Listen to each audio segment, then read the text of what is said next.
to my cake kitchen. My name is Gladys, and over here I make simple, informative tutorials to help you navigate cake decorating easily. We're back today to continue our buttercream series where I have made a few different buttercream types, and today we are making German buttercream.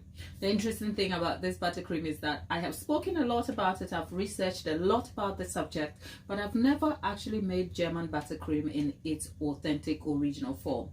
But the key word here is authentic and original, because I have made a variation of it into a chocolate cake. It wasn't my recipe, it was a recipe by Claire Saffitz, and she made German chocolate buttercream. It was the German buttercream, but she swapped one specific ingredient for another thing, so it changed it slightly. So that was perhaps, if we would consider, an adaptation of the German buttercream. But today we are making the German buttercream as in its original form. Ratios and ingredients do vary from recipe to recipe, but the process, technique and the result is the same. Now, if you don't know about German buttercream is a custard based buttercream that is also called crème mousseline or something like that.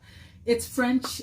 I don't speak French, and I don't even pretend to want to pronounce the name in French form, but essentially it's a custard pastry cream, custard. What's not, it's a custard based buttercream that is made first by making the custard from the ground up, and then making it from scratch, leaving it to cool, and adding the butter later.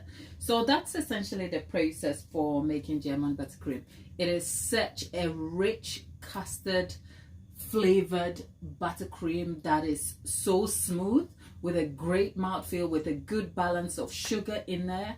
However, it is known to be super unstable and doesn't sustain well, so it's great for filling cakes and for covering cakes if you want to keep it under cooler temperatures. But if you're talking keeping your cakes under warmer temperatures, it is not the buttercream for you.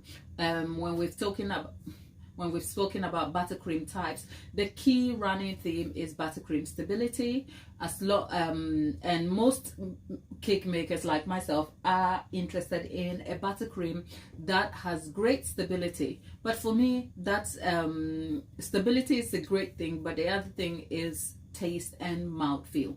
So I derived a podcast style video on the subject of buttercream, where all the associated subjects related to buttercream, from making it, the types we have, to making each, to coloring, story, and everything you want to know about buttercream is kept in a condensed form in a podcast style for you to listen to and perhaps take notes, so you have some general understanding of what it is.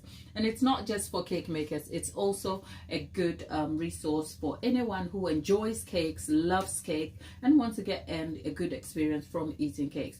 And with that said, on this series I have already made American buttercream, I made ermine buttercream, Swiss meringue, French meringue, Italian meringue buttercream are all buttercreams I have created in the past that are in long form video formats or on the live sessions. The live sessions provide an opportunity for you to see me make it live, so which is not generally edited, so you get to see more information. It's more in depth. There is more resource to assist you. I have a runny nose this morning. There's more resource to assist you. But that said, I think the German buttercream becomes perhaps the last of the buttercreams series, because besides the German buttercream, we've also made Swiss meringue buttercream and the full versions using 2 different methods. All of that are on the homepage for you to check out, either in the live videos or in the long video format, so do check that out. And with that said, I'm just going to jump straight in and talk you through the ingredients that are going to be used in making this German buttercream. Essentially, I have a dry mouth today, so if you see me drinking tea, just bear with me over here. Have a cup of tea.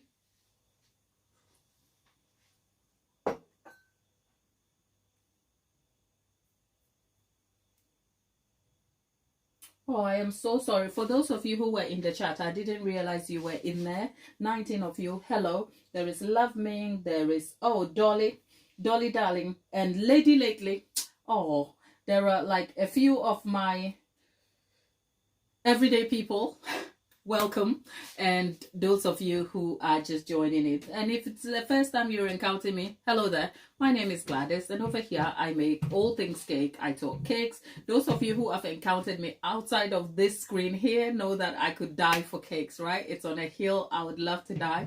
This is a moment of self-indulgence for me, but I'm so pleased that through that there is also resources for you to learn from. So Dolly, Lady Lately, Catherine, Love Mink, Joseph.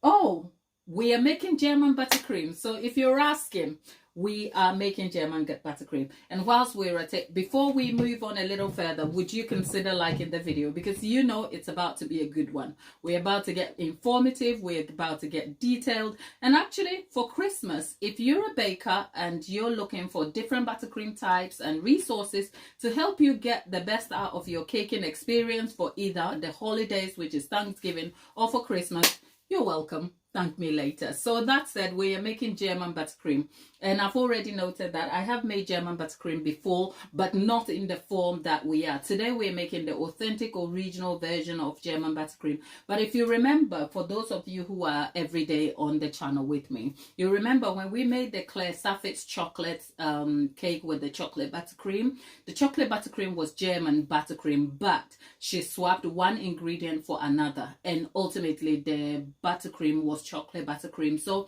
it's the custard base that she used, but she swapped the cornstarch here for flour. So if you want to see more about that resource, you want to check that out. So yes, there's someone over there from Russia saying hello to me. I can't pronounce your Russian name, but lady from Russia, hi there. Thank you for being here. So if you're just joining me, good morning, good afternoon, good evening, good night, good day, okay? It's nearly 2 p.m. UK time, and I'm stood here in my UK-based home kitchen. So let's just get into it. If you don't know anything about German buttercream, it is also known as pastry cream buttercream or creme mousseline. It's French based. I think the essence of pastry cream, if we have to think about it without kind of getting into the details of it, is sort of custard.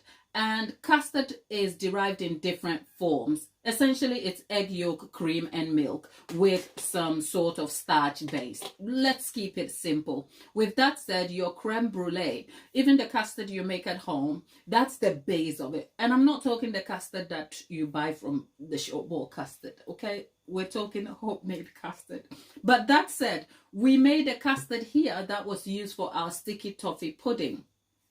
Right, so the consistency of the custard, depending on how you want to use it, will determine what the consistency is. You can make the consistency a little bit thicker for it to set, which is what is going to be this buttercream for the base, right? But you can also make it a little bit runny, which then will end up on your as a sauce on your, say, sticky toffee pudding or some other dessert of some kind. So that said, with German buttercream, it is a great tasting buttercream because it brings a custard flavor and mouthfeel to the cake. However, it's not stable at all.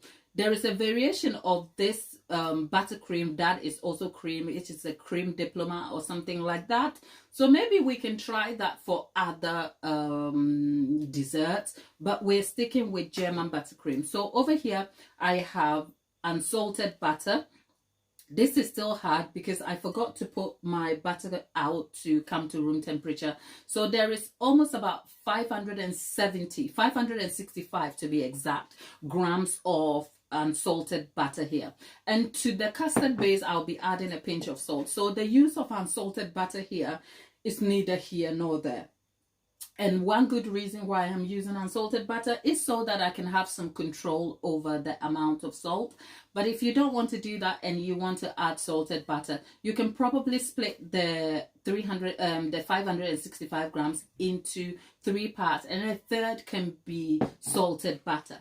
But when you use salted butter, remember that you can't control the amount of salt in it, and salt varies from brand to brand in the butter, so bear that in mind. We also have another excess butter, a little bit here, which is about 60 grams of butter here. That is going to go into the custard when we derive it, so bear that in mind. There is also granulated sugar that is going to be added to the custard. There is 2 tablespoonfuls of cornstarch here, and there is 5 to 6 large egg yolks. These egg yolks are derived from a large egg. You want to crack your yolk and separate the egg whites from it, and for that there is a total of about 110 grams of egg yolk here. 100 to 110 grams.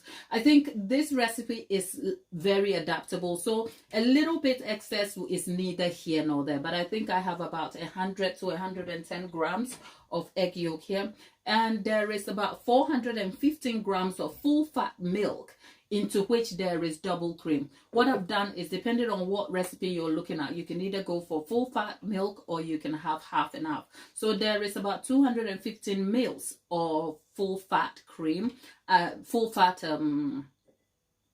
milk, and there is 200 mils of fresh cream, which is full fat double cream. So I think the American labels will be heavy cream or whipping cream.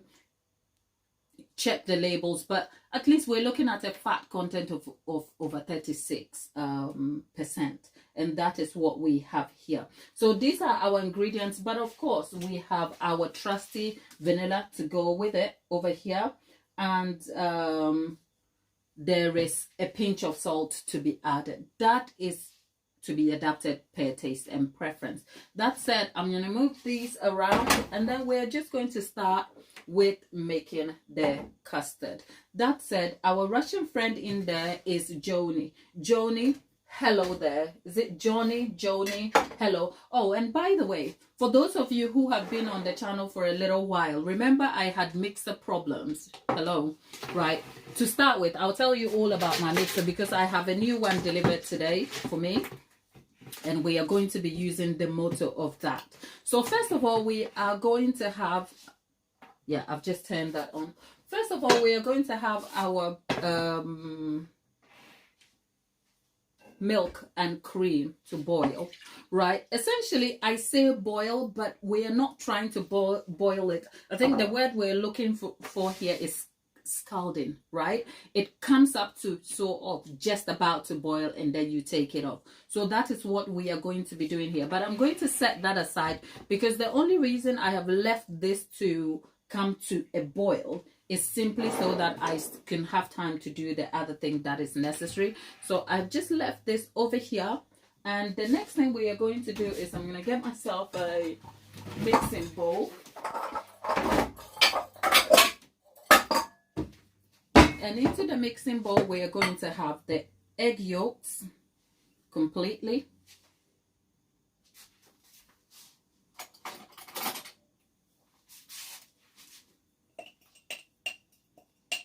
We're going to add the egg yolks,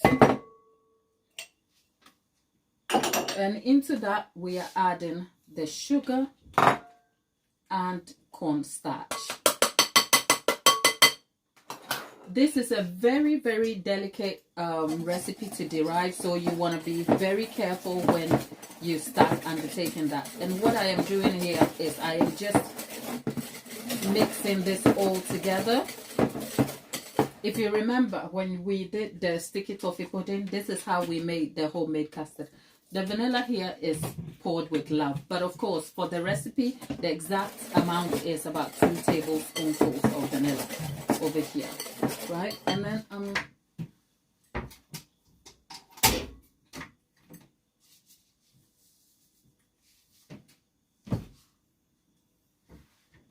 there's a pinch of salt in there, and for that, essentially, we are mixing all of this together, and as soon as the milk looks as though, or the cream mixture here looks as though it's about to boil, we'll move on to the next phase of our process here.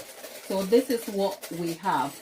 I think in terms of process and detail, German buttercream, just as Italian, Swiss, and all of that, do require a bit more processes. So if you're a beginner, you may not find it beginner friendly. But when I compare the process of German buttercream, ermine buttercream, to say Italian and Swiss buttercream, I still think German buttercream and ermine are still beginner friendly. You want to keep an eye on the technical aspects of it, which means you want to be able to observe what is happening and identify your visual cues that will lead you from one stage to the other.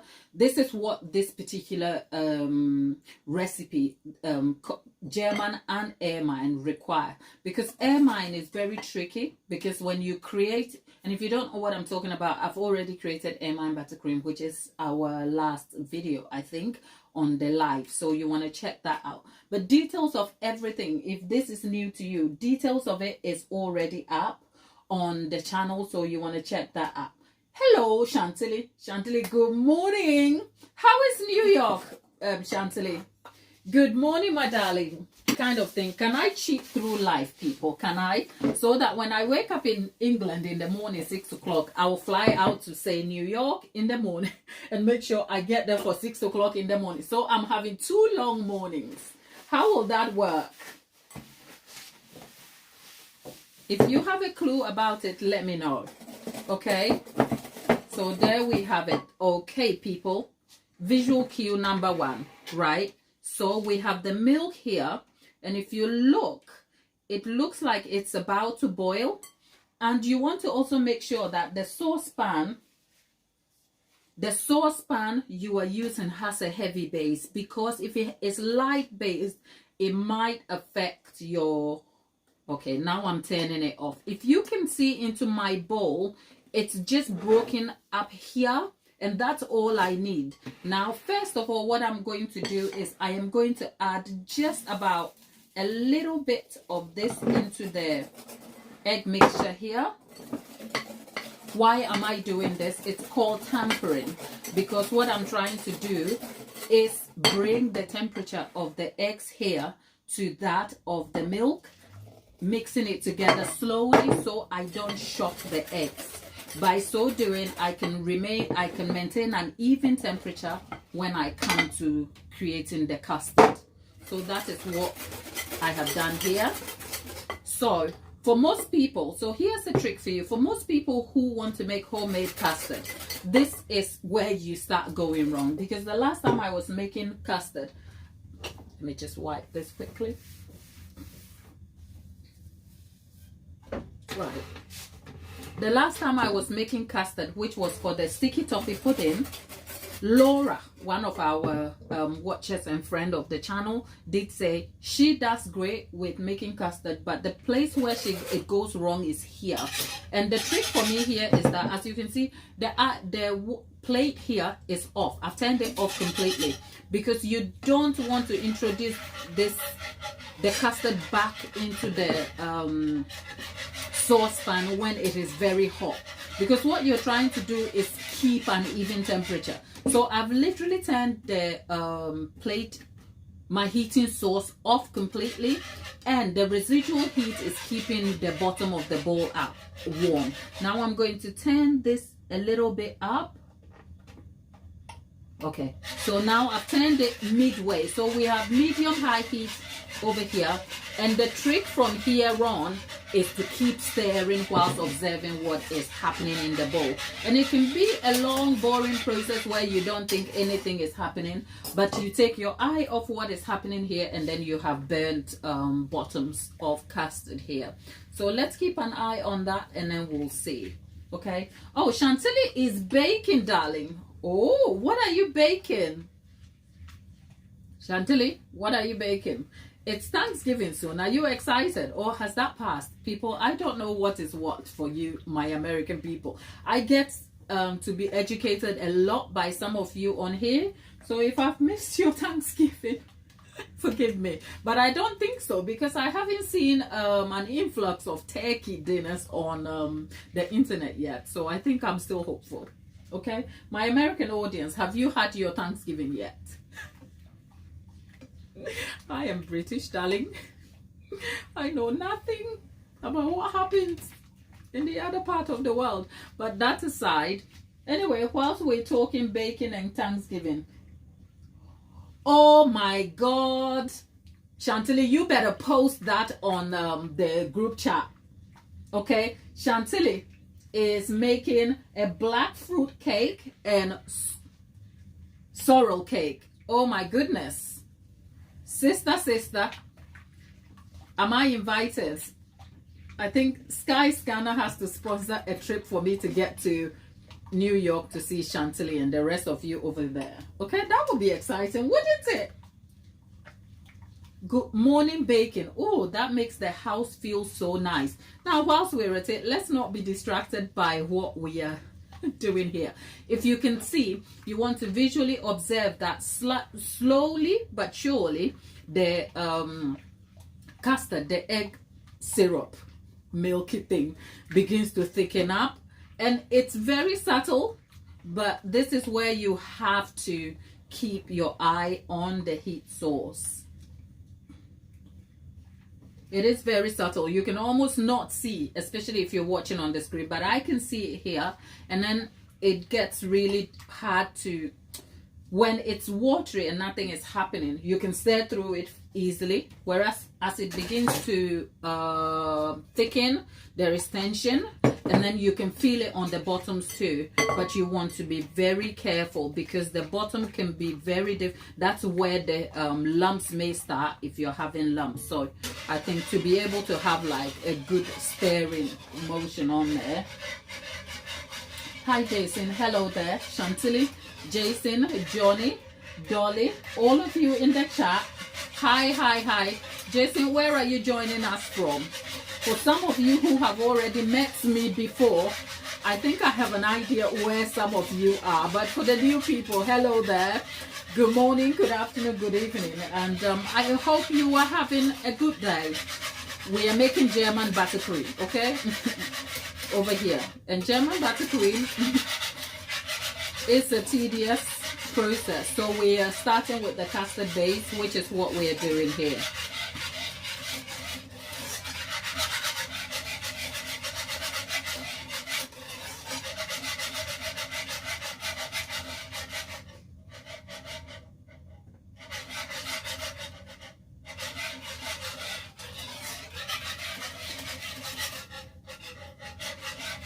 And by the way, I was talking about my mixer. If you have been here before, you would know this, so this will not be news to you.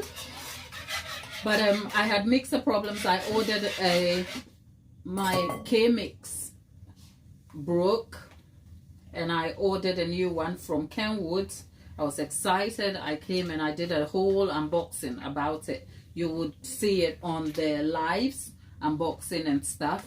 Except on my first use, it seemed like it was faulty. So I had a refund. I sent it off to Kenwood and they would refund that. But before waiting for the refund, I decided to get one on get a new one because I couldn't wait for the refund to be processed before I get another one, because I need my mixer, especially for content, because the K-Mix is not so much for business than it is for content. Because when I'm making videos where I have to do stuff, I like to give you a better experience, so you are looking into the mixing bowl with me.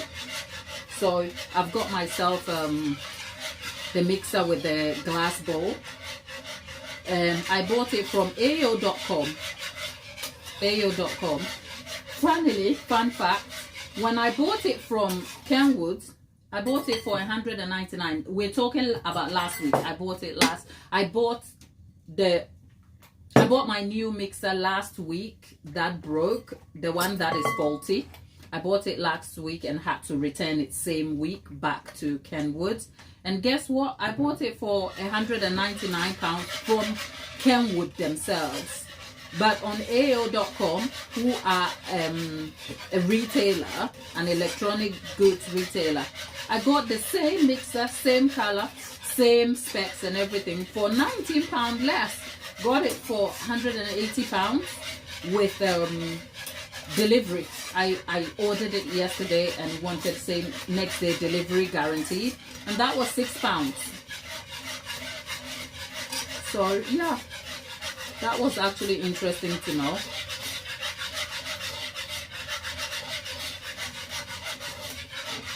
So my new mixer is here. So when we leave the custard to cool, we will be talking a bit about my new mixer. And if you wonder why I am stirring in such vigorous manner, it is because I want to cover the entire surface area of the pan. Because what we are trying to do here is to cook out the corn flour and to ensure that the mixture, which is the custard, thickens without becoming lumpy. I mean, if it turns lumpy, we can sift it, but we would rather not have a lumpy mixture here. So that is why I am literally like stirring from corner to corner and everywhere vigorously. So if you wanted homemade custard, this is homemade custard that would go with your sauce, that would go with your cake. And I have a few exciting bakes for the season for you, and I am equally excited about it.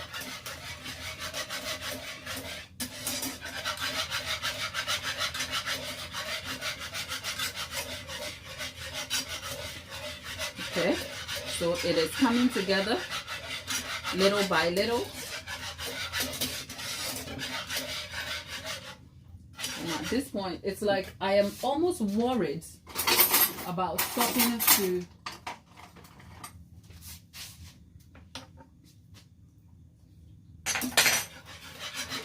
see. I like homemade custard. It is so nice and it has such a good mouthfeel.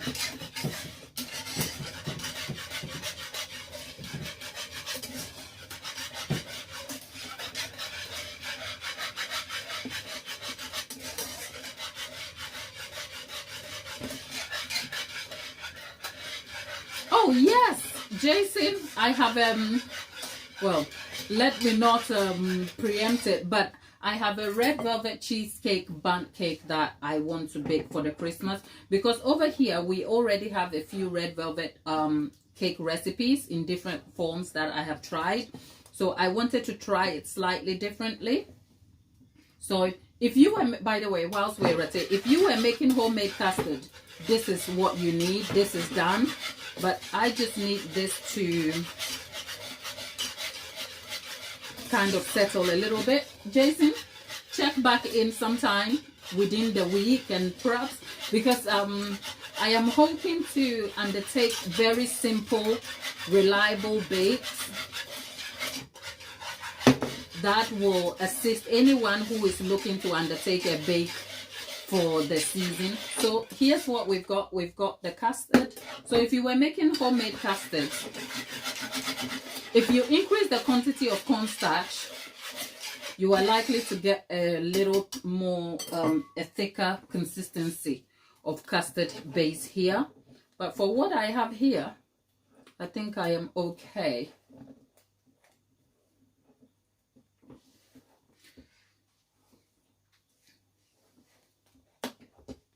Yeah. Lovely. And it is so good because we have the vanilla in there. It is so good, right? So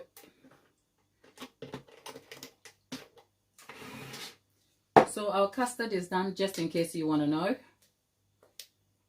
Here is our custard. It's all done. Unlike Ermine Buttercream, we don't want this.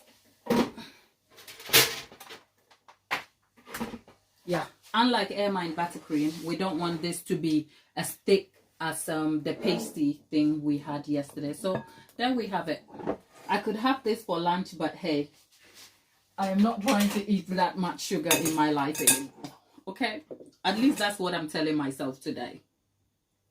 And then what am I doing next? I am trying to sieve this out so that if there are lumps or stuff in there, I can get rid of those easily. because this is the next. It's a bit like lemon, who knows, lemon curd. If we were making lemon curd, this looks like lemon curd, except it isn't lemon curd, okay? But I like lemon curd. I've actually made lemon curd on the channel. So whilst we're at it, can I politely ask you to consider liking the video so far if you found some value, okay? It just notifies YouTube so that YouTube knows we are here and you are engaging with us. And it also helps to put the video in front of other viewers who might find it useful as well. All right, so that's a little polite request. And whilst you're at it, perhaps you can consider joining the community here. We are positive, we support each other. Am I pitching you to join us here? Okay. Do I need to do all of that? I try not to, but you know, I can't pretend.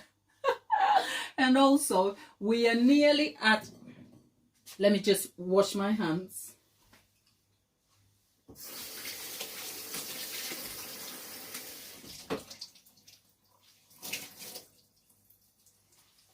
I've got to say, we are nearly at 7K subscribers. As a small channel, it is really exciting to see us grow, but not just grow with purpose, grow with all your support, because the numbers don't mean anything if you don't trust me and if I don't come here and give you value. So for that reason, do consider joining us if you want to be a part of our team over here. And enough of that said, our custard base is done. And what we want to do now is leave this to cool down completely. Now, you will find that some creators will encourage that you cover this with a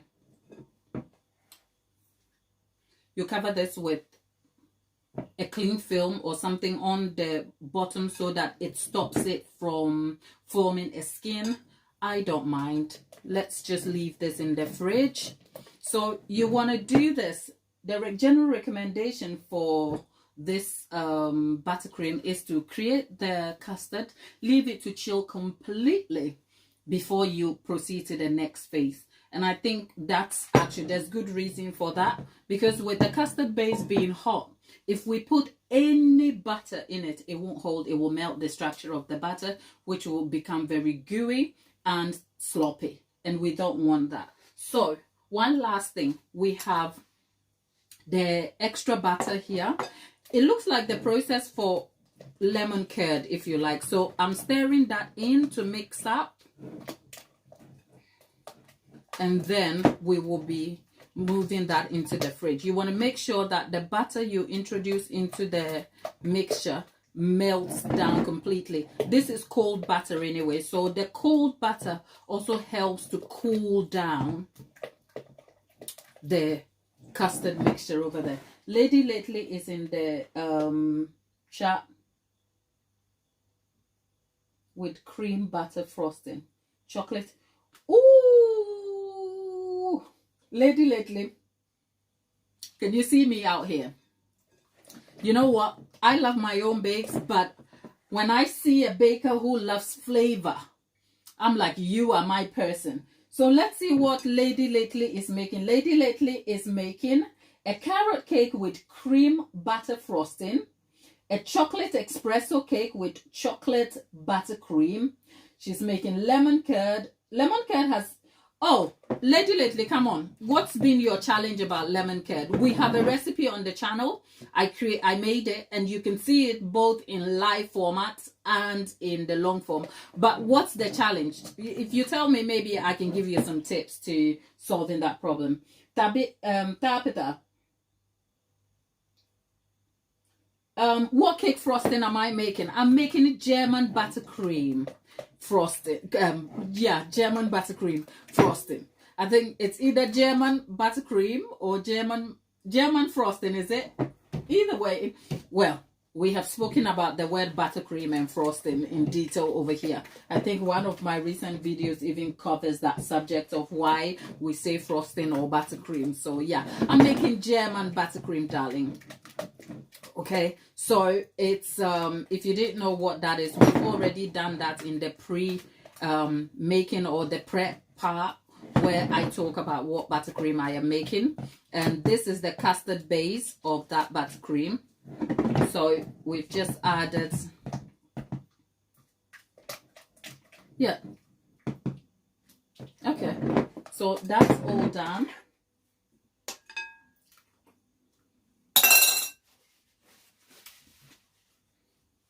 This stuff is so good. This has got me questioning my life choices. Because if I went to a restaurant and you just served me this in a bowl, I'll be like, thank you, God bless you, and bye. Okay? Because this is so good. But whilst we're at it, I'm going to go put this in the big fridge because I'm going to need it to cool down quickly. And I'll come back and answer your questions in the chat real quick. And then we'll move on, okay? Right, I'm back. Thank you.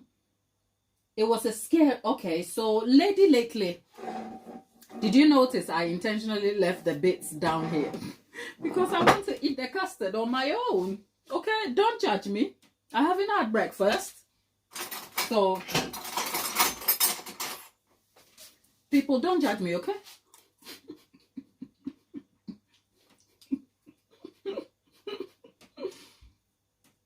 Okay. The custard is good, people. Okay? If you had this on bread and butter pudding,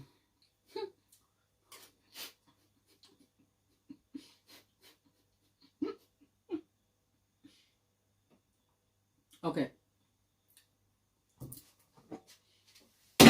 Let's stop kidding and get serious. Okay, Lady Lately.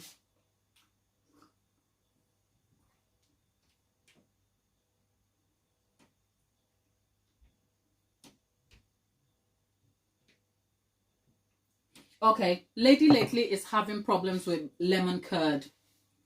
And the problem she had was that it was loose and runny even after she chilled the lemon curd. It was a scary experience for her. Lady Lately, we've all been there. My first couple of batches of lemon curd literally was a mess until I landed on the recipe, which is my go-to at the moment. So it's up on the channel. You can check it out.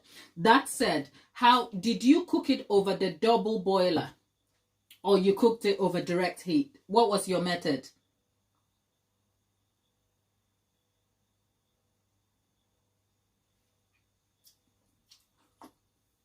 Tabitha, you are so good.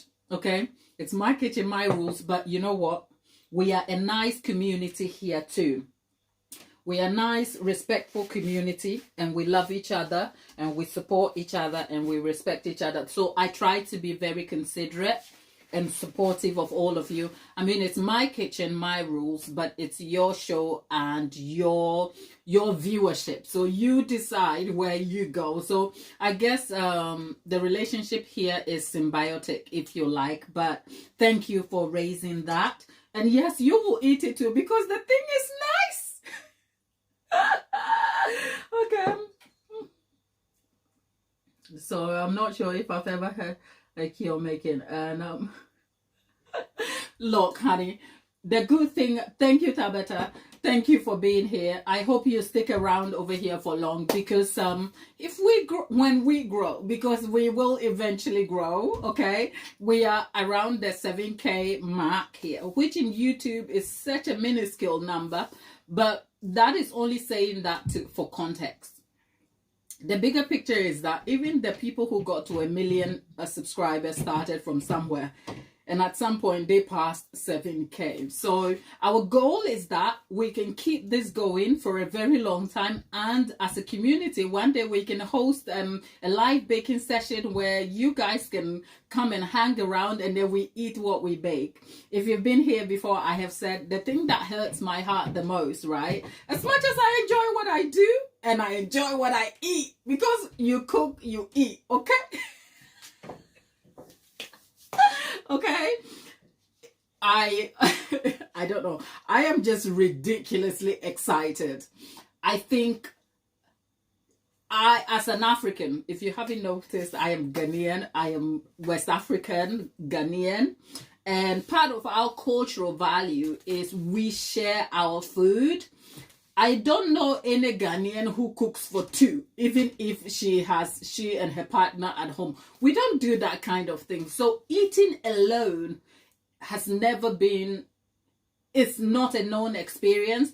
And it is the same feeling when I'm here, knowing that all of you, behind every subscriber, behind every random name that shows up here, is a person on the other side of the screen. So it feels very different from my value system when I'm sat here eating my food.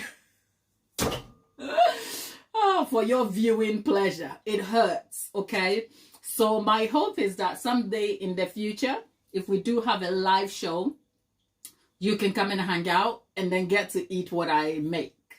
Does that sound like a plan? So stick around and let's talk to Lady Lately about her, she didn't have a double boiler. She used a metal bowl and a saucepan. Okay, so Lady Lately, you don't really need a proper double boiler to make the lemon curd. I will say for lemon curd, right, I guess, in fact, the double boiler becomes a safe method, you know. And over here, you've seen me use the double boiler for cooking egg whites, egg yolks, and stuff like that. You've seen me do that. The double boiler is not the only way to derive lemon curd. In fact, I have seen creators, more so recently, Anna Olslin. She's an American baker professional on the platform. She has some videos on lemon curd, and her most recent one that popped up on my chat was she didn't even use the double boiler. It was direct heat. So I say that to say, be assured that if you don't have a double boiler, that is not the only thing that will work, that works against you, because it doesn't really matter. I think the double boiler becomes safe because the double boiler helps you to mitigate the heat, because lemon curd is very, very heat sensitive. If you don't control your heat, you'll end up with scrambled eggs. And if you fear the heat too much, you won't cook the egg yolks to the appropriate temperature and consistency. So it's neither here nor there. It's a case of just understanding the process and having visual cues. So I will encourage you to check the live session where I made the lemon curd.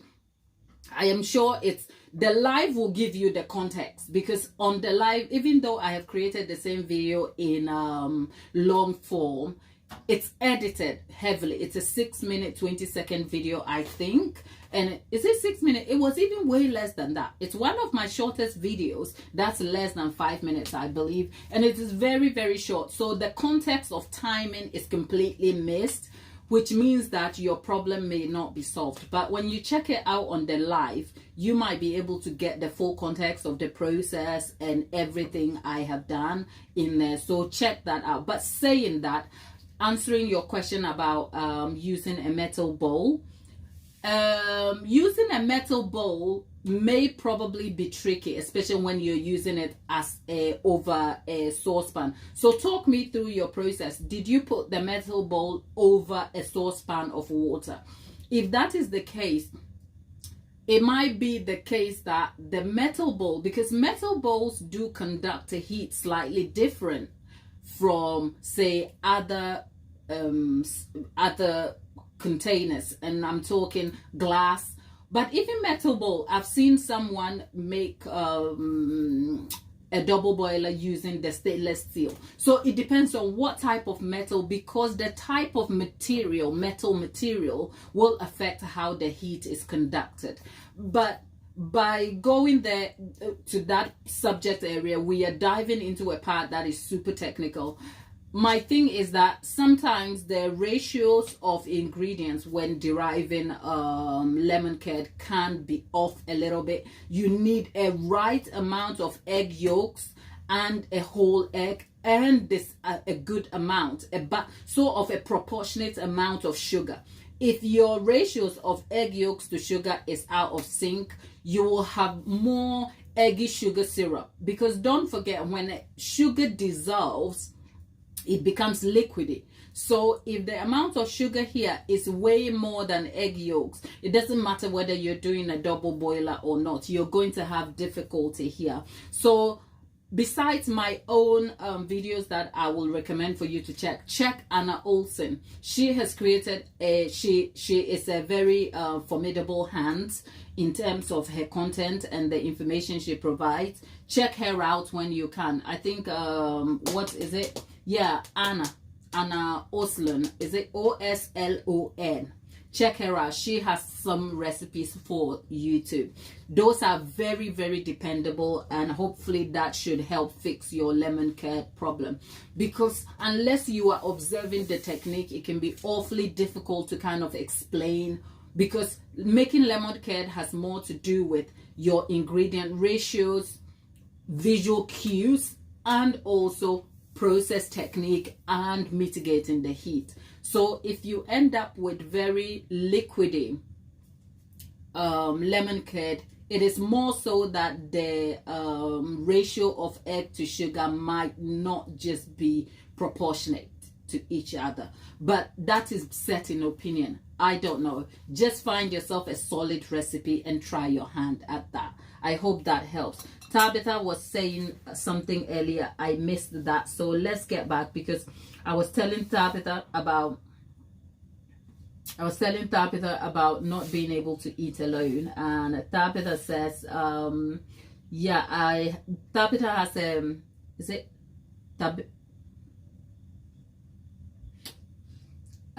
Tabitha has a family of 4, and she I feel like cook for an army, lots of yummy delicious food. And yes, true, I can relate, Tabitha. I can definitely relate. You know, there's a thing about cooking for people you love and people around you. It's a form of sharing and also extending your love, and it can become a love language. So hey, my love language is cooking what I cook. My love language is cooking and then eating what I cook and then pretending I want to share it. No, I'm kidding. Because everyone wants lemon. And yes, you know what? A standard metal baking bowl. You know what? Forget that. Was that on direct heat or was that on a double boiler? Lady Lately, we're trying to fix Lady Lately's lemon curd problem, because Lady Lately needs lemon curd for the holidays. Okay, so Lady Lately, let's try help fix your lemon curd issues, and I hope by the end of this you can find a solution for that. But with that said, the next phase of our German buttercream is about to happen, my darlings. Okay, look, let me just clear the table. If you have further questions, leave them in the chat, and I'll come back and answer them, and we'll talk some more. But right now, my kitchen is a mess. You probably don't see it because I've hidden it very well, but it's messy. So let me just clear up quickly, get organized, and we'll move on to the next part. Okay.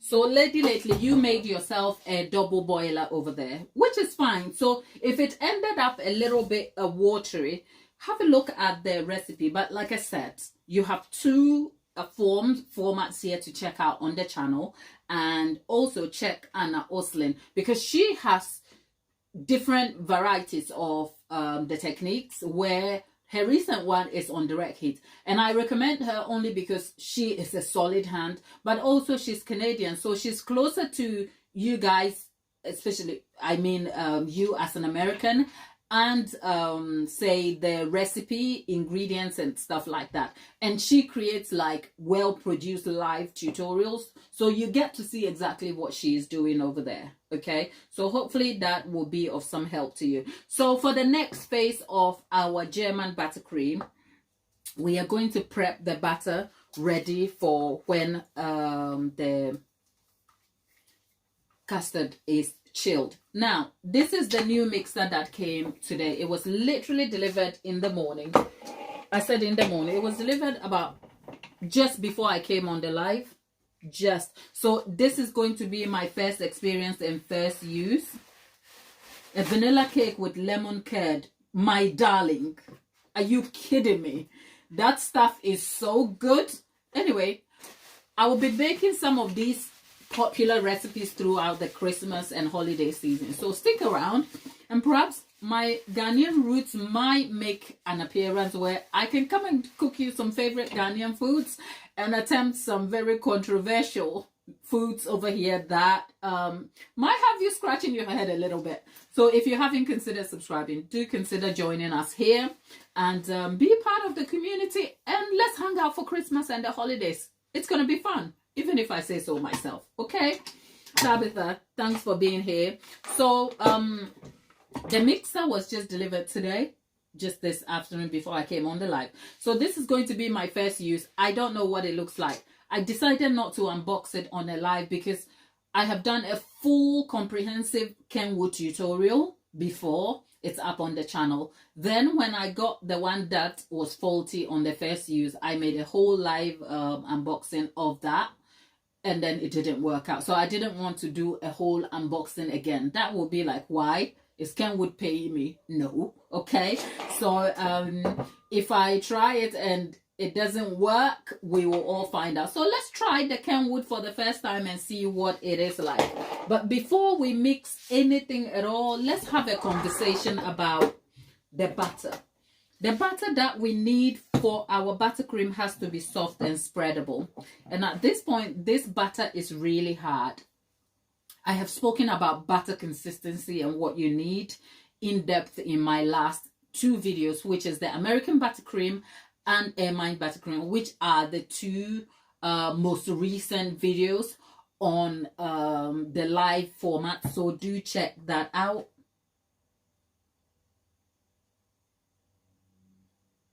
Right, so not Tabitha, I will answer you in a moment, but let me just finish this whole butter chat, and then I'll come to you. So I'm not ignoring you at all. Whatever questions you have to ask me in the chat, I will talk to you. Don't worry. And by the way, asking a question about somebody's culture and food is not offensive. We are hardly offended over here, okay? We are very open-minded. We tolerate all aspects of the conversation as long as it's set in mindful curiosity and respect. We are fine. So over here, we have conversations about me, where I come from, what my culture and value system is. And sometimes we can agree to disagree, but generally I have found that we are such a supportive group of people, and we happen to share the same value system, which is that just be a kind, decent human being. So just to reassure you, Tabitha, I'm not offended and it's fine, okay? That said, back to the butter. So if you want to know about the butter consistency, I did a demonstration about the butter consistency in my American Buttercream. And I've created American Buttercream videos on and on and on. It's almost like it's a running theme. So let's move on now, okay? But in my last video, I demonstrated the consistency of butter that you need by using the butter spreading on a cake, on a slice.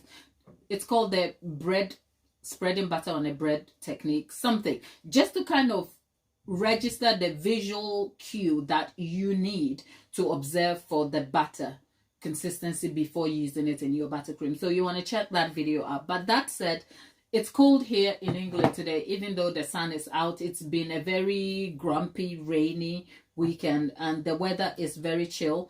And I forgot to take my butter out, so this butter is a little hard. Now, this butter being this way cannot be used for the buttercream, because if I want to whip it, it's going to overwork the machine. It will not distribute easily, and the consistency won't change quickly enough. And I'm going to end up with lumps of butter in my buttercream. So to get it to mix smoothly, I'm going to put this in the microwave and let it run for like 10 seconds. We're going to count down, and then we'll see if it's at the temperature or consistency that I desire it to be. So microwave has different settings. This is on full power. So 10, 9, 8, 7, 6, 5, 4, 3, 2, 1. And we have about 10 to 12 seconds of full power. Let's have a look and let's see. Yeah, some parts of the batter on the bottom has settled. The top part hasn't. So this is the part where you need to have a look at your microwave and look at your setting. You can probably drop it on defrost. My microwave is a little bit tricky, so I'm going to pop it back in for another 10 seconds again until we get the consistency right. And there you have it. That's 10, 9, 8, 7, 6, 5, 4, 3, 2, 1, 0. And there we are. So let's have a look again. And you can't rush this part of the process. You cannot rush it, because if you rush it, you'll end up with melted butter. And what we want is spreadable butter, not melted butter. So the consistency I have here, seemingly, is okay. Even though I would want it a little bit more, but it's okay. So we have the butter consistency. It's still hard, so you do require a bit of pressure, but it seems like it's okay. But if you want to see the full demonstration of what I did in the previous video, which is the American Buttercream Secrets video, which is the part of the most recent live, you should check that out. That said, I'm going to dump this straight in here, because what we want to do first is we want to aerate, as in we want to break down the batter block and thin it out, fill it with air. It increases in volume, changes consistency and texture, and it helps to make the buttercream a little feel better when you're tasting it. But it also helps to kind of emulsify easily and mixes well, yielding you a great tasting buttercream. But that aside, I cannot do anything else besides not checking on our custard. So let me just dip in to check the custard and see where the custard is at, what it is like. And Tabitha said, she said, if your food you cook where you live is spicy. I've never had any African. Oh God, Tabitha, you're missing out. She hasn't had African food. Tabitha, you are missing out, okay? You have missed out completely. Where am I Tabitha, which part of the US are you? Let's see if we can kind of raise people to bring you some African food. Don't take my word for it. I'm kidding, okay? Let me just go check on the custard and I'll come back and tell you all about my jollof rice, okay? Our custard is cooling, so by the time we get through the batter, I think we'll have the right temperature we need for what. Right.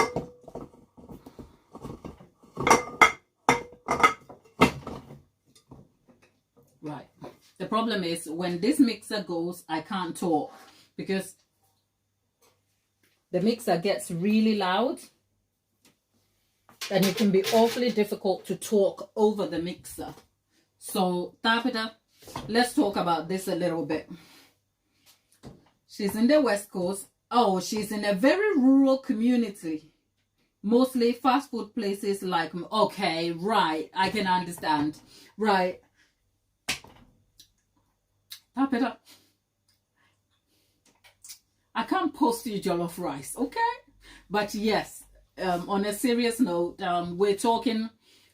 If you're just joining us, hello there. I'm making, and if you're joining us from replay, I am making German buttercream here. Some parts of the German buttercream is the custard base is already in the fridge and we're just about to whip the batter.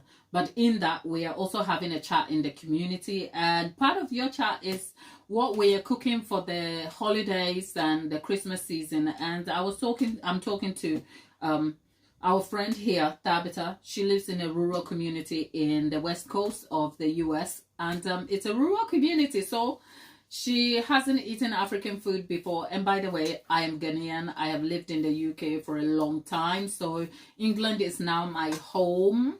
But I am Ghanaian at heart, okay?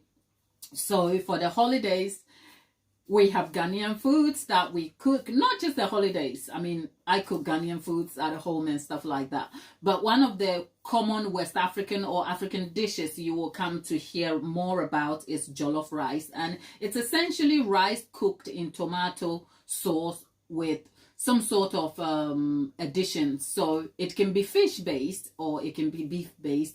And I don't want to offend my Spaniard companions over there, but it's a variation of what you call paella. It's not the same thing, but I'm just trying to draw you, just in case visually jollof rice doesn't represent or register at all. I'm just trying to draw a visual comparison for you. They are not the same thing at all, but jollof rice looks like paella, except paella looks very wet. The good paella with all the seafood bits. The jollof rice looks like that, but it's more dry, but also can have a lot of bits in it. Not necessarily seafood, but you can have chicken, you can have beef, you can have fish and all sorts of stuff, and it's amazing. But even we, the Africans or Ghanaians, cannot even agree on a particular recipe of jollof rice. So the best jollof is the one you have tasted and you like. That's all. That said, Tabitha, our friend, hasn't had African food and tends to have eaten only McDonald's because she is in a rural community. So yes, that is just by the way. In the meantime, I need to whip this butter up quickly, and we need to get going and get this done. But I need to get to my door. You're in my home kitchen, so hang in there. I'm back.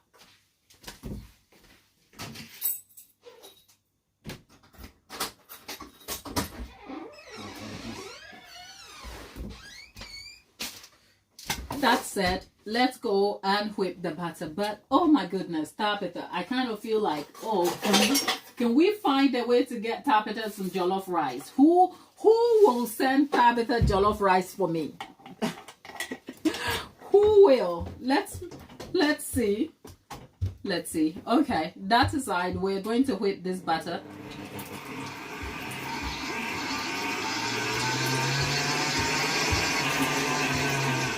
What is wrong with Kenwood? Look, that doesn't sound nice.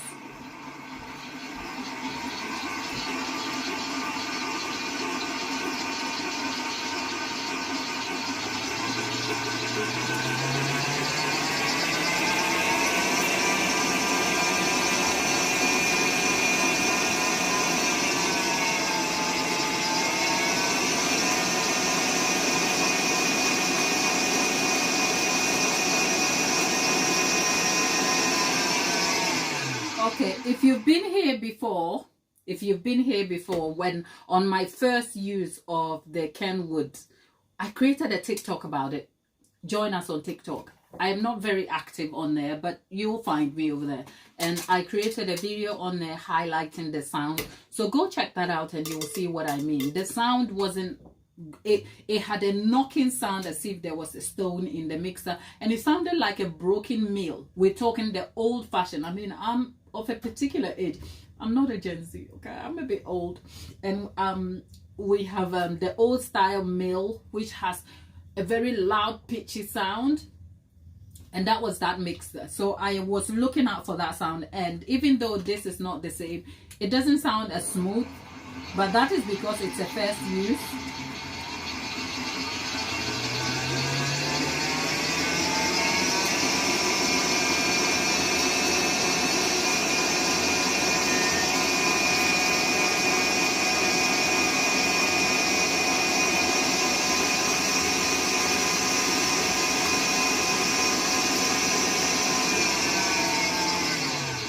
Say I am excited to have my mixer back. And Tabitha, it may seem like you're missing out, but you know what you don't know, you don't know. So don't you worry about it. I mean, if you were in the UK, I'll invite you over for dinner, or I can at least post you jollof rice in the post and it will be cheaper. But I can't do that to the US, especially with food. So maybe you know what, the internet is such a small space. It is huge, and it's such a small space, because look at me talking to you over here as though we are sat at a bus bench talking to each other. So you never know, as we grow and our community gets bigger and bigger, who knows, you might find a Ghanaian next door to you who cooks jollof rice, and we might probably be able to get them to get you some jollof rice. So you haven't missed out a lot at all. I feel like I'm missing a little. Can I thicken my buttercream after it's chilled? Lady Lately, let me sort this batter out and I will answer your question in a moment. But for context, what do we mean? Can I thicken my buttercream after it's chilled? What do you mean? Can you thicken your buttercream after it's chilled? Are we talking German buttercream? What kind of buttercream is that? Because your question is not clear to me. So just add some context and give me some information for clarity, and I can answer it for you. Okay, let me just get this up and running.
Right, Lady Lately is clarifying her question in the chat, so I will answer that in a moment. Let's get ourselves together whilst I go and get the custard back, and then we can continue. But Lady Lately is in the chat. She initially said, can she thicken her buttercream after it's been chilled?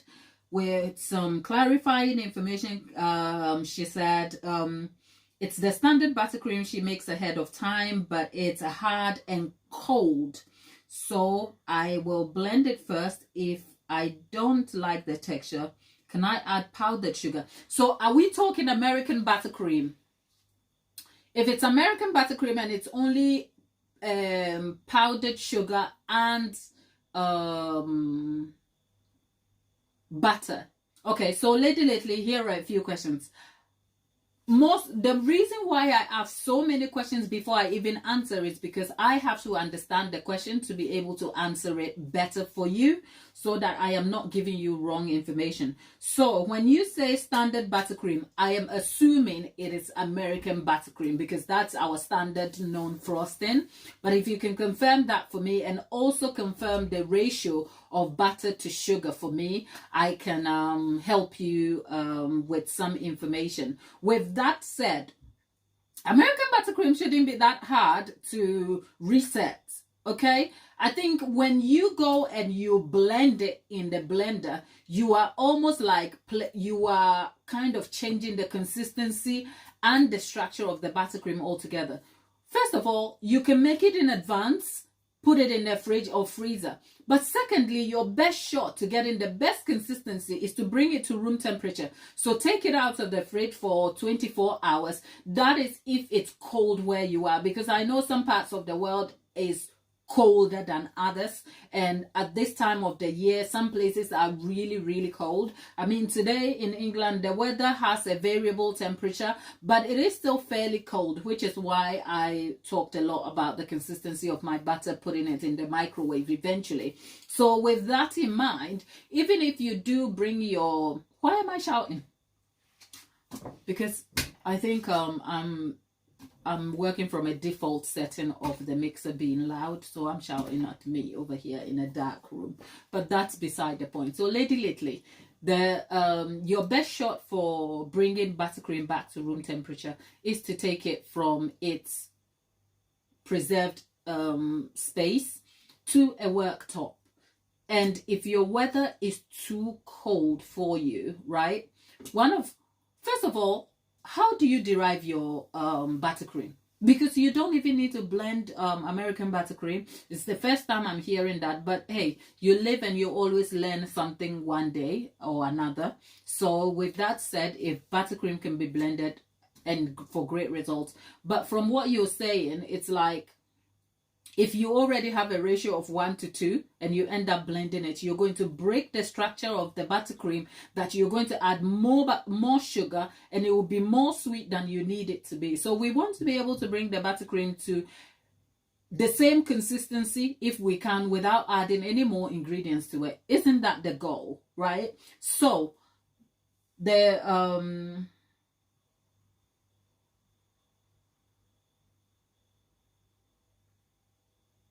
it's not okay. Okay, you know what? That's fine. Life happens. By the way, Lady Lately, hand in there. Let me just get the custard back and then we'll get talking on this subject. Our custard is back, which will, before it goes in, let me just put it here still so it continues to chill, because we still need it cool.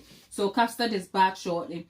So Lady Lately, don't be too hard on yourself. It happens to the best of us. Because sometimes life happens and you don't have time to bring the buttercream to room temperature, especially if you're short of time. For American buttercream, a good tip, yeah, thank you, Tabitha, thank you for that. Tabitha is just giving some help to Lady Lately. Lady Lately, if you have a microwave, put the entire first of all, your best shot is to leave it at room temperature. But even so, when you leave it at room temperature, because you have reset the batter, bringing it to room temperature may leave it a little bit thicker and harder than you would like it. Your best shot, first of all, above all else, if you have a microwave, put it in a microwave. But don't just put it in a microwave and leave it there. It will melt, and then you have melted buttercream, which is no use. Put it in at 10-second intervals. You saw what I did with the butter. Do exactly the same. Put it in the microwave. Keep an eye on it. 10 seconds max. Stir it. Another 5 seconds if you need to. Another 10 seconds, 5 seconds. And then the consistency will come back to itself naturally. You won't have any problem. If you do not have a microwave, okay, so I'm giving you the answer for the next thing. If you do not have a microwave, your next best thing is, for however the quantity of butter to buttercream is. So for instance, if you had 500 grams, 500, I'm using grams, but I know Americans, you use the stick method. a stick of butter is about 113 grams. Is that true?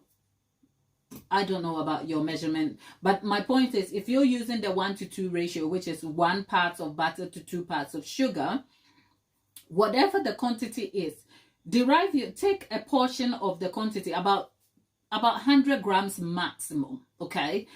Put it, okay, you don't have a microwave. So what you can do is just either sit the entire buttercream, okay, on a double boiler. So a double boiler, which is the container that the buttercream is contained in. If it's a glass bowl or any heat-proof safe bowl, any heat-safe or heat-proof bowl, put it on top of a pan of boiling water and let it warm up slightly. Again, keep an eye on the consistency, because when you do that, you don't have control over your buttercream as you would with a microwave. So you will find that the outside of the bowl within which the buttercream is going to melt and get watery, and the inside is still going to be a lump of buttercream. When that begins to happen, take the buttercream off the heat source, stir it, breaking the consistency up. And the moment you start breaking the consistency up, observe the visual cues and watch it come together. If it doesn't, leave it as that and then go back and mix it with your regular mixer. That is if you made your buttercream using a mixer. The other option is not to put the entire buttercream on a double boiler, but melt a portion, only up to about 100 to 120 grams, depending on quantity. So here's my recommendation. For a quantity of buttercream that weighs over 500 grams, I don't know the equivalents in your American measurements, but 500, for anything over 500 grams, you want to get yourself about 100 to 120 grams of the portion, and then melt it either in a microwave or over a double boiler. Let it melt down to liquid completely, and then pour that back into the frozen buttercream and mix it together. So these are all the options. Okay, so 282 grams of butter, and then you doubled the sugar. Did you double the sugar here? So 282 grams of butter, you doubled the butter. Did you double the quantity of sugar according to the butter too, or it was 1:1? Which is it? Anyway, it doesn't really matter what butter you use. The ways to bring your buttercream back to room temperature should have nothing to do with using a blender. Okay, so the tips that I have already given you, including one that Tabitha has just posted in there, should help you bring it to room temperature. I hope that helps. But that aside, our butter is here.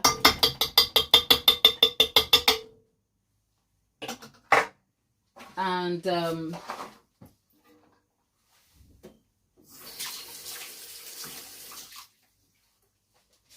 the consistency of our butter has changed. You can see it's all white, but there are some yellow clumpy bits in there. I'm actually excited to have my mixer back, because now I feel like it's more helpful this way. So Lady Lately, whilst we're at it, talk to me. How do you make your buttercream? Do you use a mixer? Do you use a stand mixer or a hand mixer? Because if you use a hand mixer or a stand mixer, you shouldn't even be worried about the blender at all. Yeah? So let's take the blender out of the picture.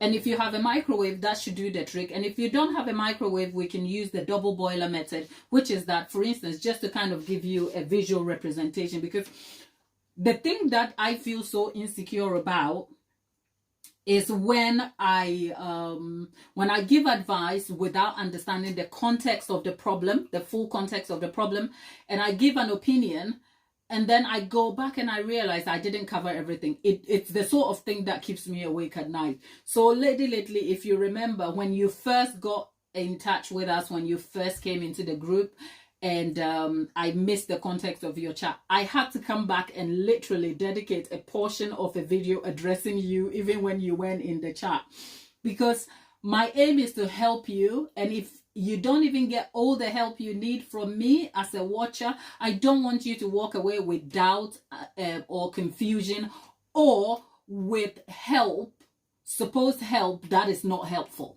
Does that make sense? So I get a little bit too detailed and can just hang on the details a lot. Forgive me, but I don't see you. If you were in my kitchen, I could get a better context and understanding.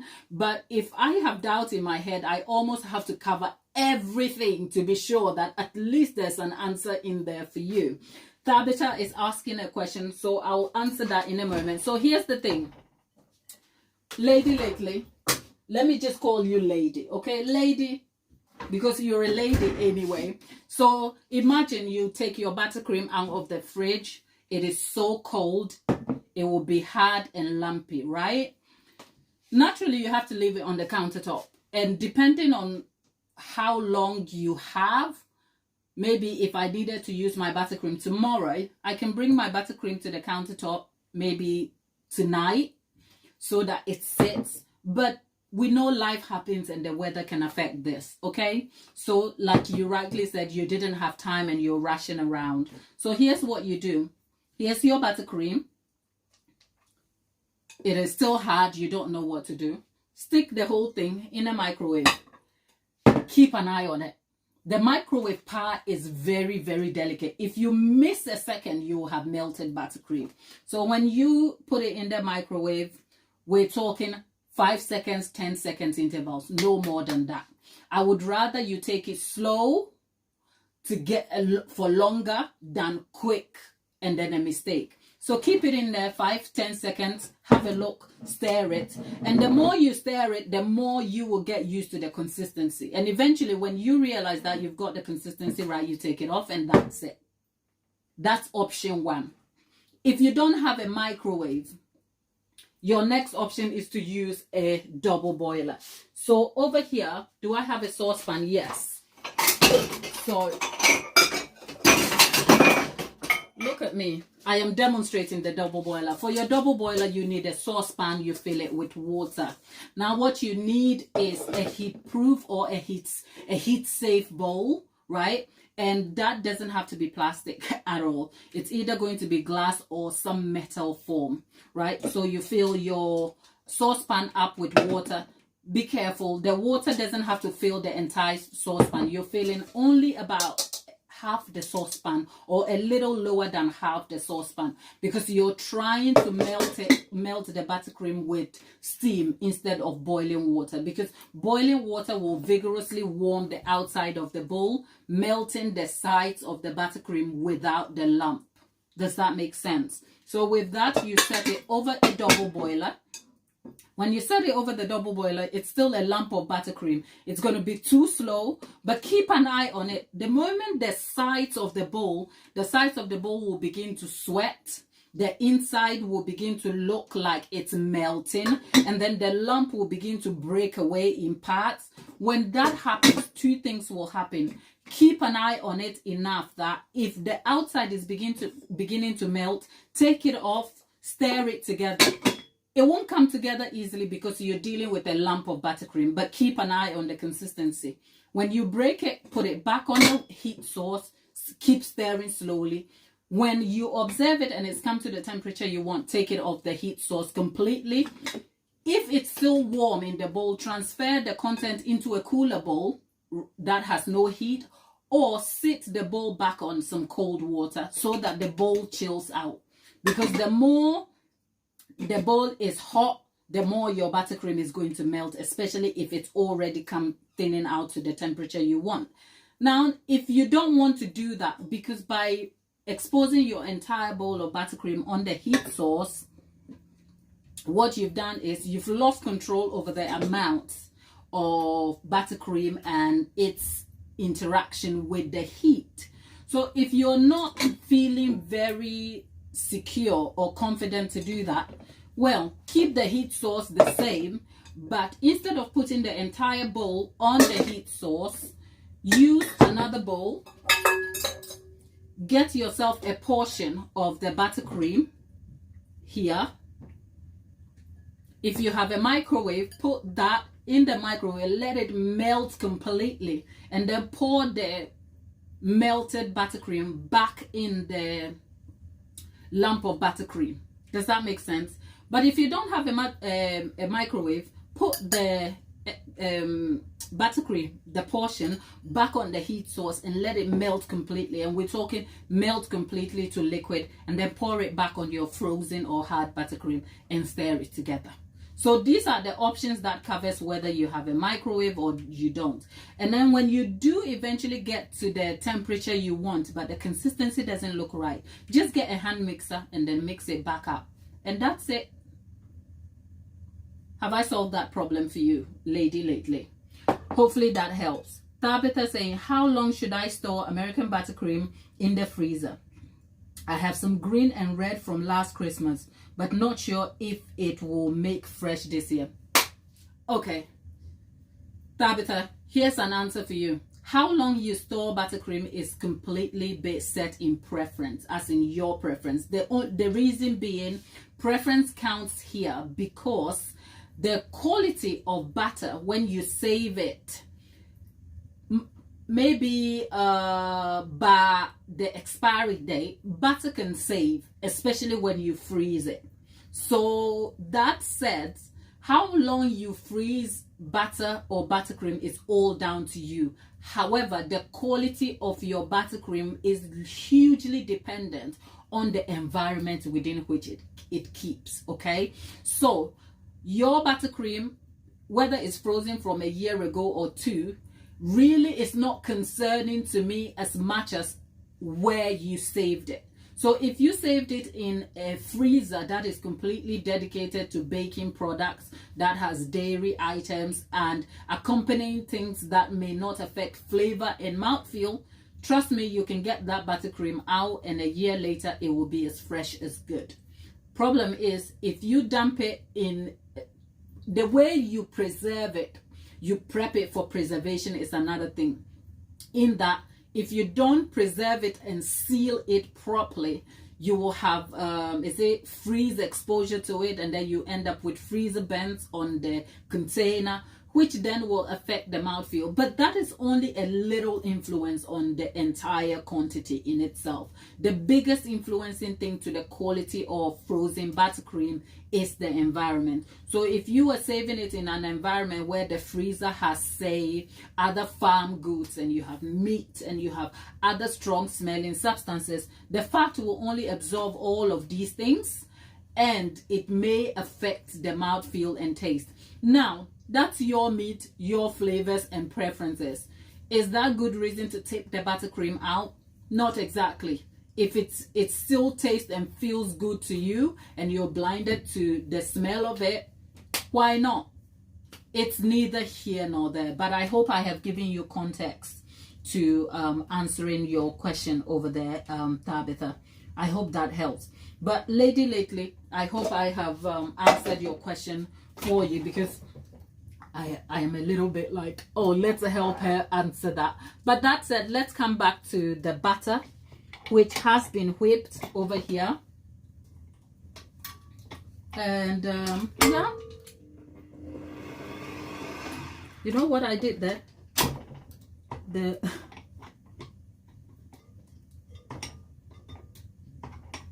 Okay, there you go. Oh, it should be all right then, darling.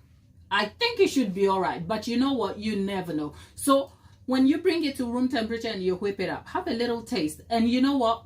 If the taste is still good, just add a little bit of double cream on it. Whipping cream, just a little bit, because then it brings the flavor out.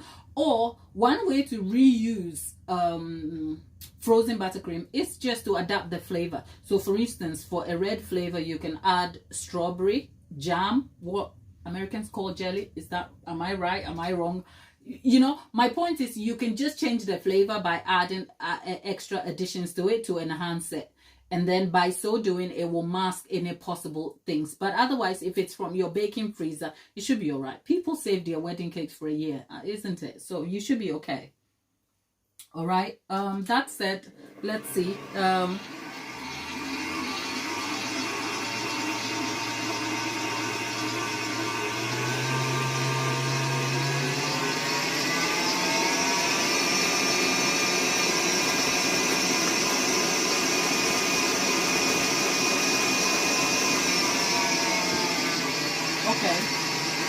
what I am going to do is I'm going to just add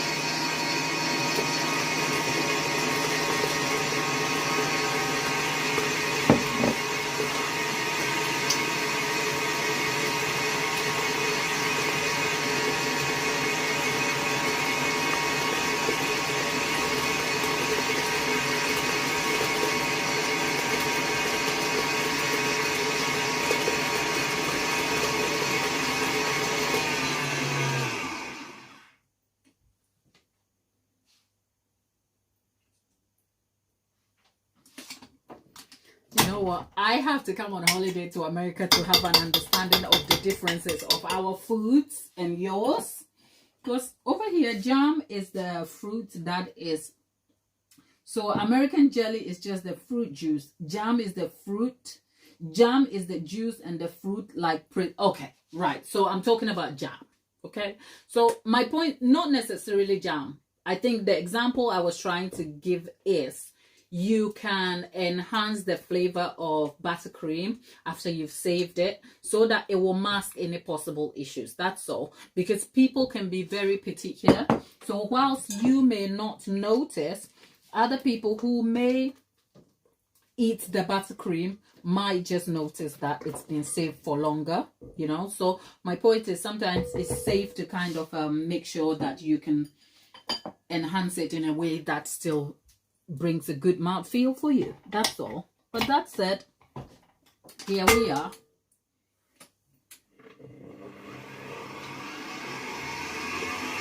So our final part of the custard goes in, and we're just going to whip this out till it's thinned completely, and then we'll see.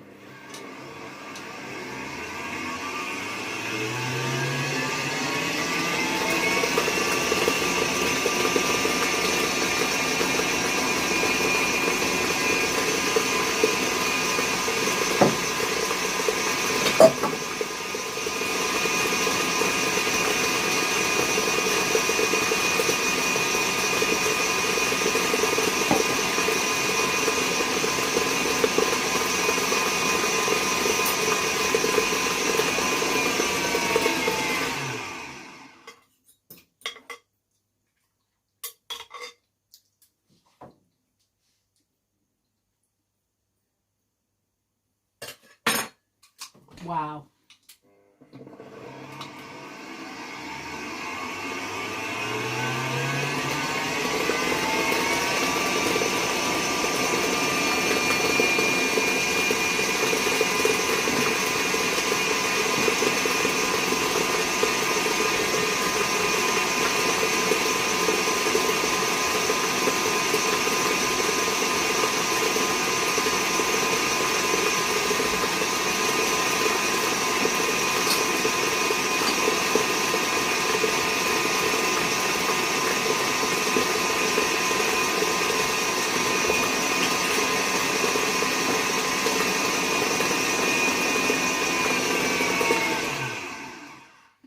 You know, when I always say consistency of the butter is really key, right? I knew that the butter consistency wasn't right, but I thought I'll try it. And as you can see, one of the problems we have when the butter consistency is not soft enough is it's hard for the machine to work the butter out altogether. I mean, I'm using a whisk, which is whipping at a very high speed, so it might take a little bit of time for it to get the butter together. But part of the reason why the butter is almost like pushing to the side and sticking there, making the mixer work harder to get it back, is because the consistency of the butter wasn't exactly as spreadable as I would have wanted it. So what I'm going to do is I'm just going to melt a little bit of that, just so that I can get it in, because it's overworking the mixer and I don't like that very much. But let's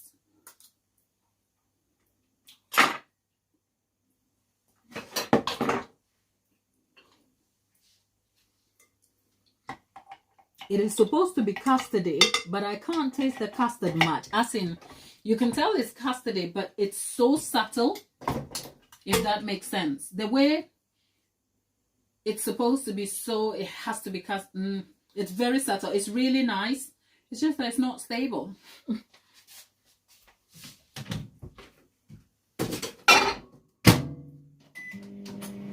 It's not stable at all, pastry cream. But yes, and one optional ingredient is icing sugar. I think because the ratio of sugar used here is very low, I'm going to add some icing sugar to it.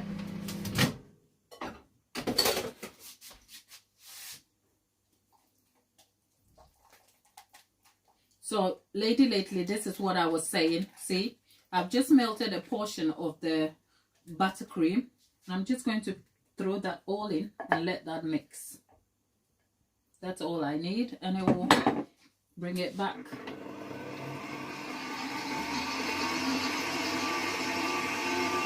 Okay, yes. So you see what I was saying? Because the butter is now of a right consistency, it's not clumping to the side.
Okay, so let's have a look.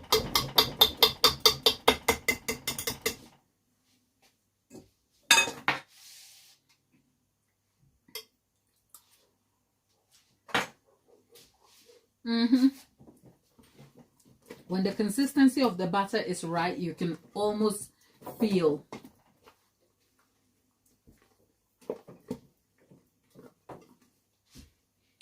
and for the ingredient quantities that I raised here and talked about, you can add anything between 40 to 80 grams of icing sugar. So over here I have icing sugar, and this is a cup that measures about 79 mils. Let's see. So I'm just going to sift some icing sugar in there.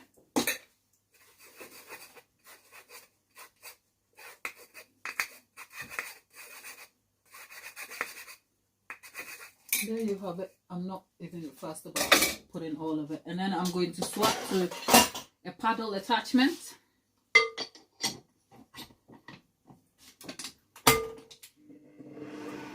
And that's our German buttercream literally done. Because you cream this together.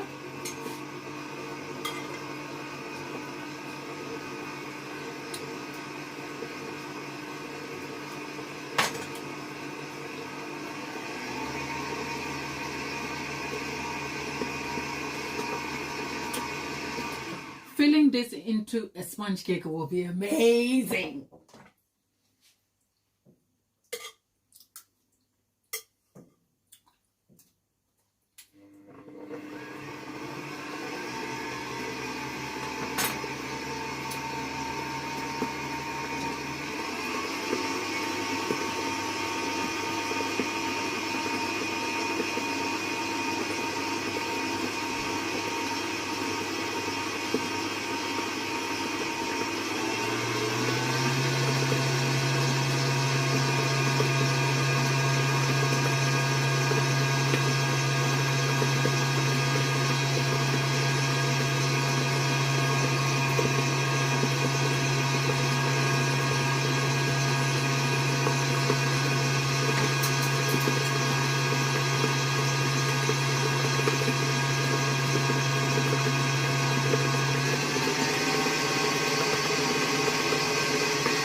Well, a good tip is that if you know buttercream is good, you can literally dip a spoon into it and eat it like you were eating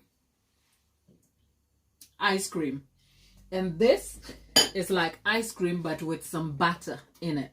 It's nice. It is lovely. The sugar brings some balance to it.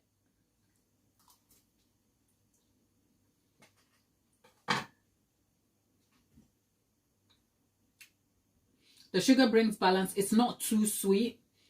And that is because the base custard only has about 110 grams of granulated sugar compared to about 565 grams of butter, which means in terms of butter sugar ratios, the sugar is completely low. We're looking at a fifth of the butter quantity over here. So for that reason, the it doesn't have much sugar. So when I tasted it without the icing sugar, it was very buttery. You could almost tell that it had custard in it, but it was super buttery. But when I added the 60 grams, the thing measures about 79 mils, which is equivalent to that in grams. But sifting it, and plus I didn't feel it. So about 65 grams. It brings balance. It's tasting great, but depending on your sugar tolerance, you may want to add double that amount of sugar, icing sugar. So maybe about another, say 100 to 120 grams of sugar should bring the taste to a sweet but not overly sickly type of buttercream here. Does that sort of make sense for you? So that said, that's German buttercream.